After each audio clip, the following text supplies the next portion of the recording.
Bonjour à tous, je vous invite à vous abonner à cette chaîne, à aimer, à partager, à commenter ces vidéos, c'est très important. C'est une manière de nous soutenir. Merci à vous tous. Car vous le savez, nous l'avons déjà répété dans cette matinale, aujourd'hui le 9 novembre est une date un peu particulière. Nous fêtons tout à la fois le 33e anniversaire de la chute du mur de Berlin, donc de la réunification allemande, le 52e anniversaire de la mort du général de Gaulle. Il faut le dire, le général de Gaulle, lui, a cru au couple franco-allemand, en tout cas à la réconciliation franco-allemande, qui était pour lui un postulat nécessaire à la construction d'une Europe forte, en paix avec elle-même et capable de peser sur le destin du monde.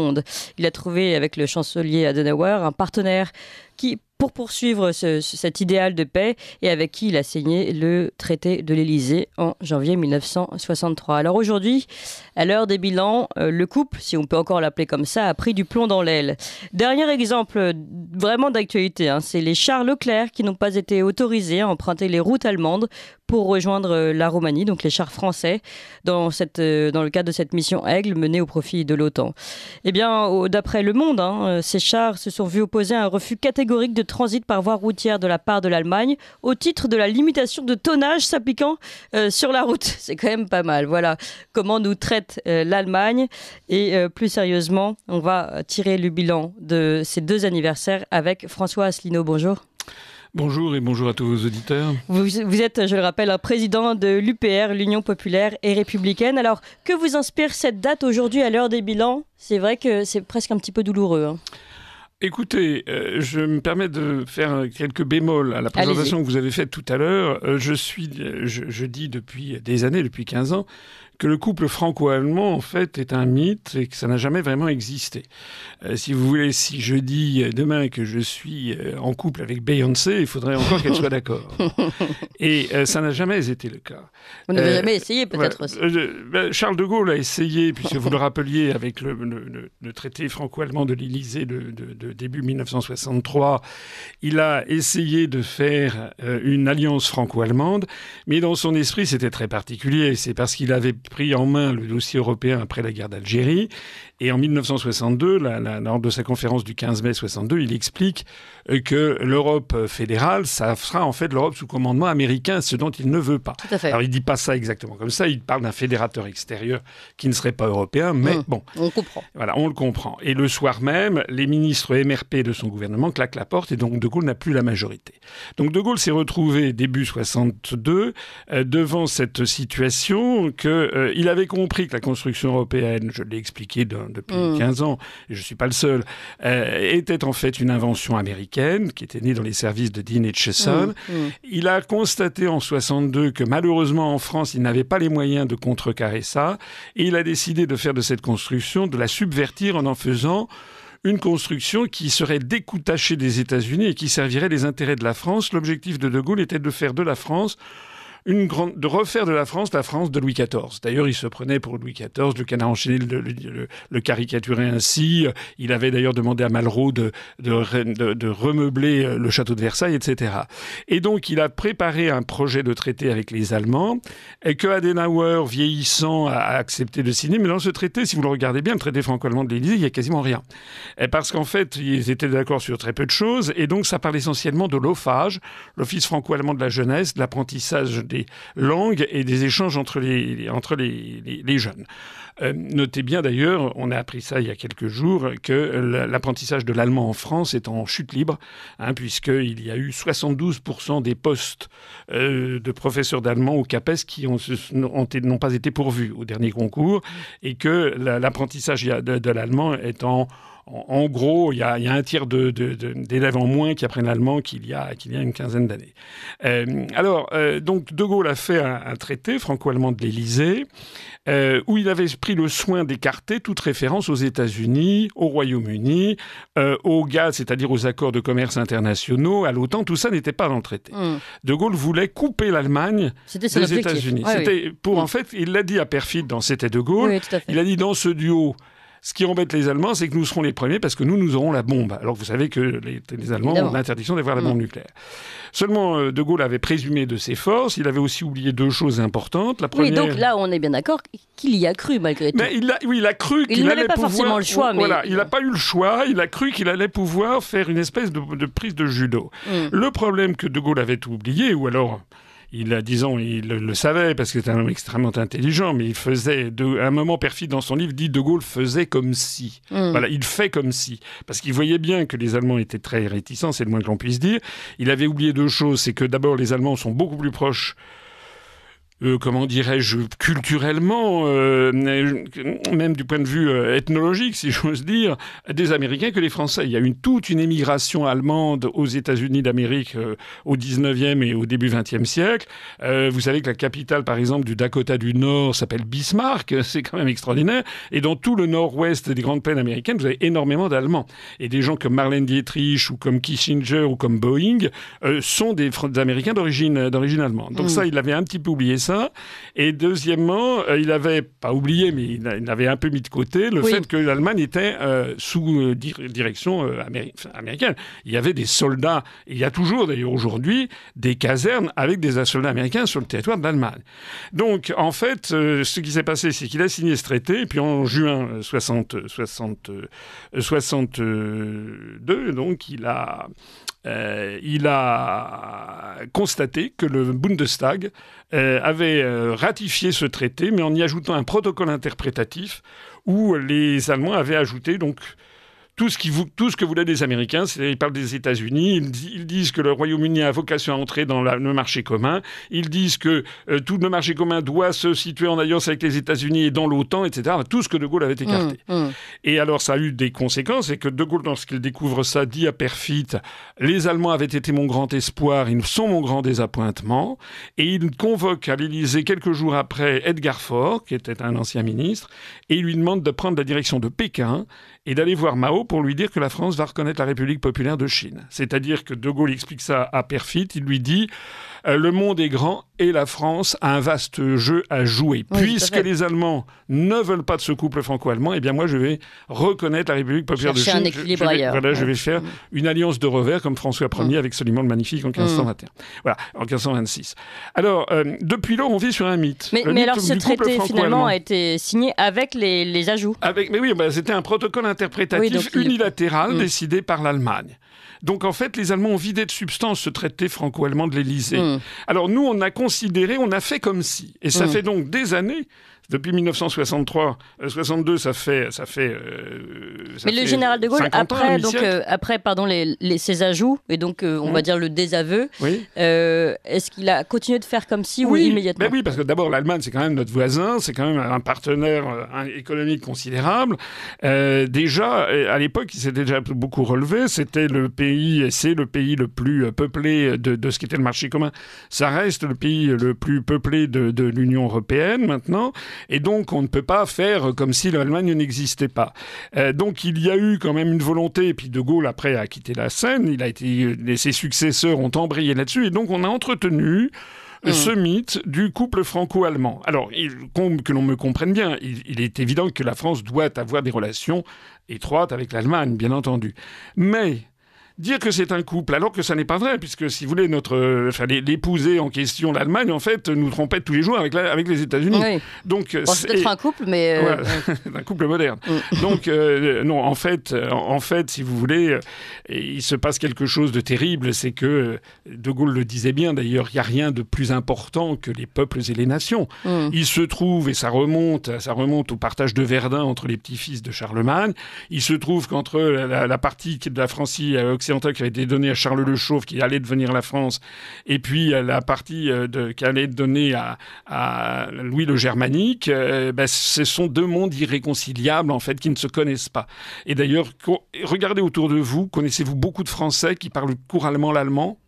Connaissez-vous même beaucoup de Français qui soient capables de vous dire qui est le chef d'État allemand?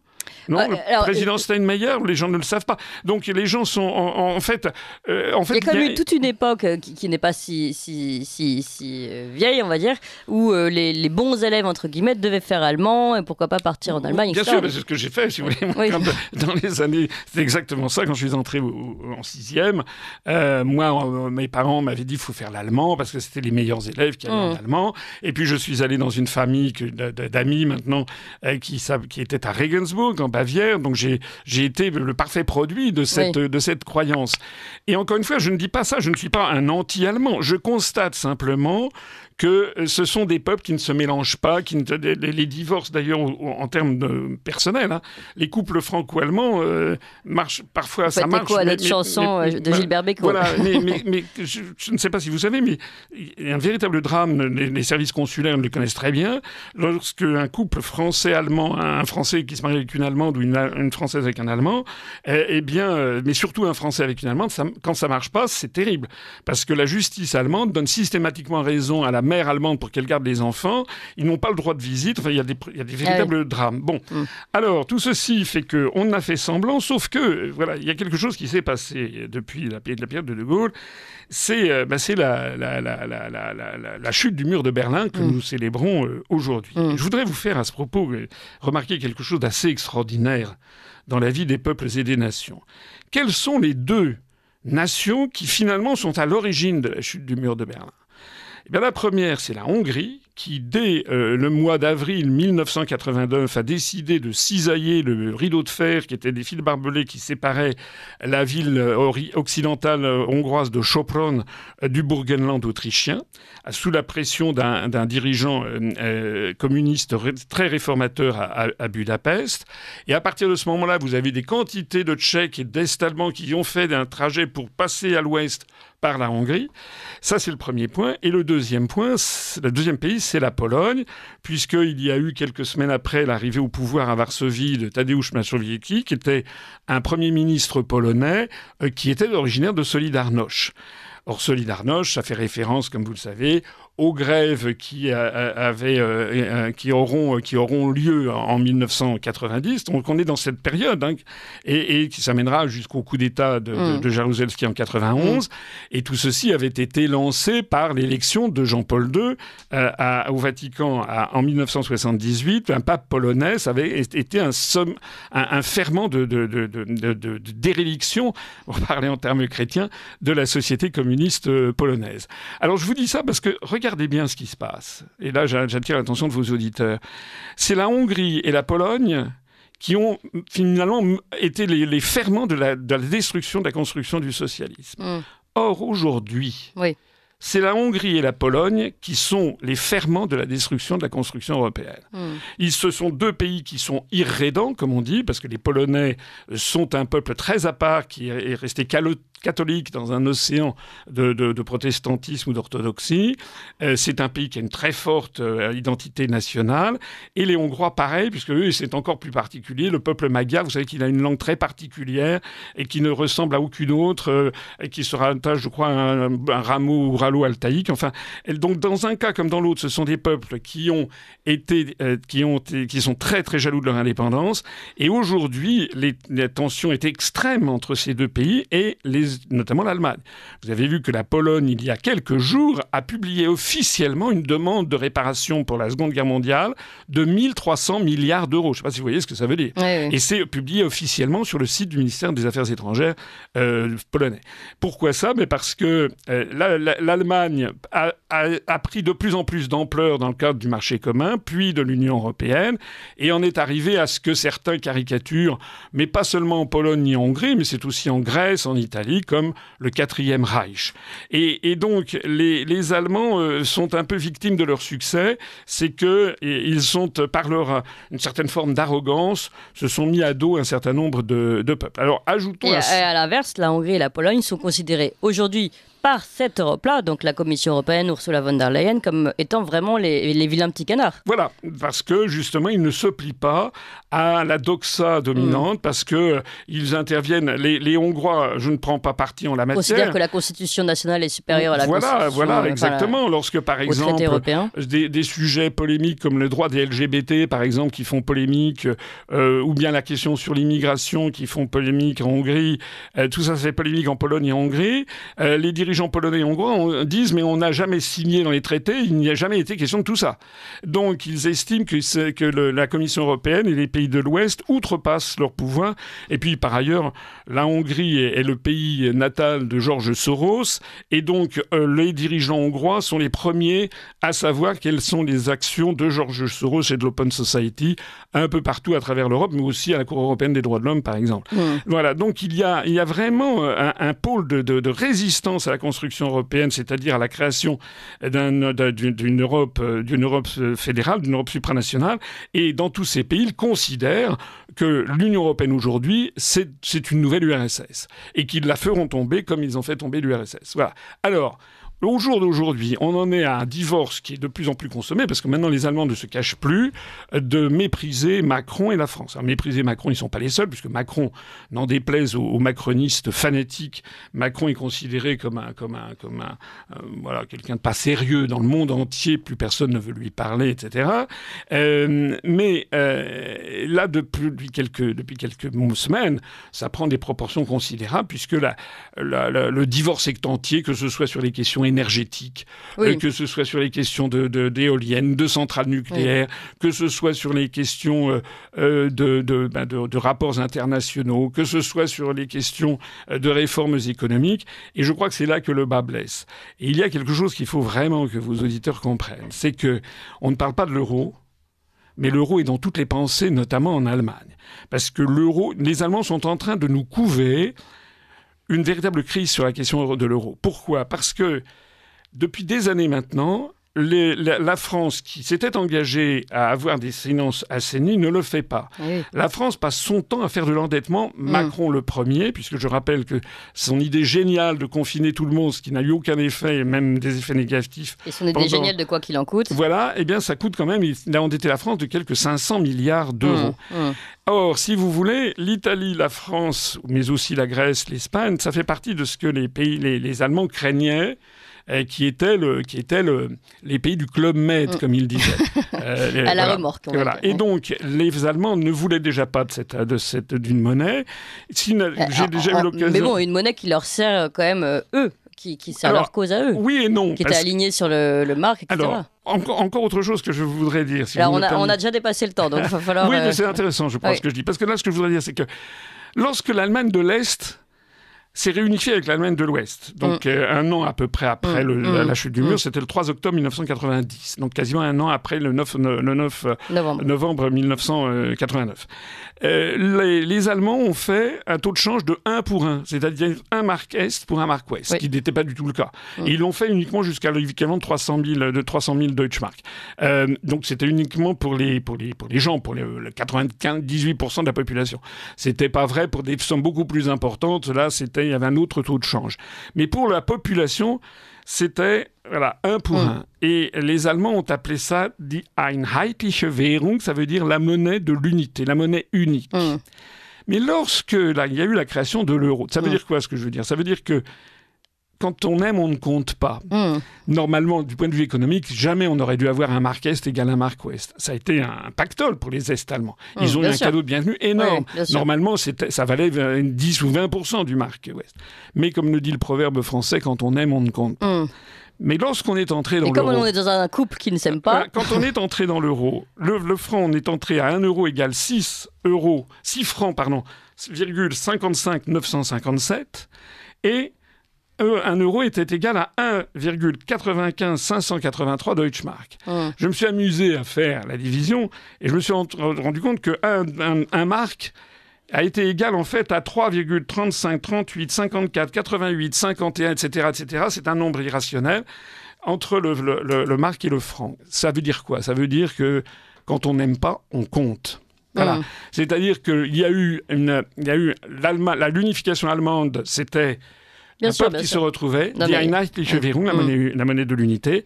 Les Allemands n'appellent pas la monnaie euro la monnaie unique, parce que d'ailleurs, ça n'est pas une monnaie unique, puisque chacun a conservé sa banque centrale. Ils appellent ça die Gemeinsame Währung, c'est-à-dire la monnaie commune.